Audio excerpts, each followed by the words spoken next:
soldier to be returned home in a generation. Key to that deal, the simultaneous release of the first 500 of more than 1,000 Palestinian prisoners. There are more than 7,000 Palestinians in Israeli prisons.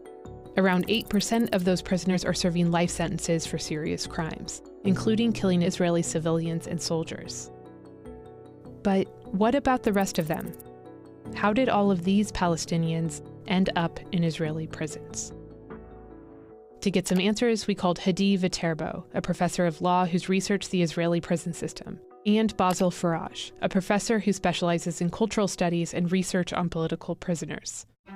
Palestinians are mostly convicted in military courts and Israelis are convicted in non-military courts. These are two of the main judicial systems in Israel, a civilian court system and a military court system. Military courts are presided by Israeli military judges, there are Israeli military prosecutors, and they operate under Israeli military law, which is very, very different to the Israeli non-military legal system. The scope of each of these different court systems is determined not even by the territory and not by the nature of the charge, but rather by who is being prosecuted.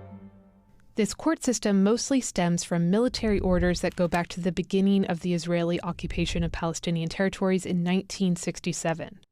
Israeli military and civilians have feared violent resistance from Palestinians.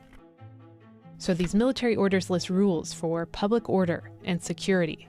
And we're talking about thousands of military orders that have been published since Israel's occupation. One of those early military orders was Military Order Number 101, which basically prohibited any political expression. It includes bans on gatherings of 10 or more persons for a matter that may be construed as political without military approval.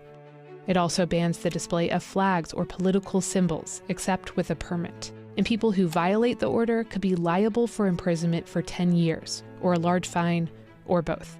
Another crucial order is number 1651. It's a 108-page document which consolidated a sweeping list of offenses, including a 10-year sentence for anyone who attempts to influence public opinion in the region in a manner which may harm public peace, or potential life imprisonment for any act deemed a disturbance to the security of the area or the IDF, the Israeli Defense Forces. Which is quite vague, and that allows for ad hoc discretion by the Israeli officials to decide what constitutes a disturbance of the public order.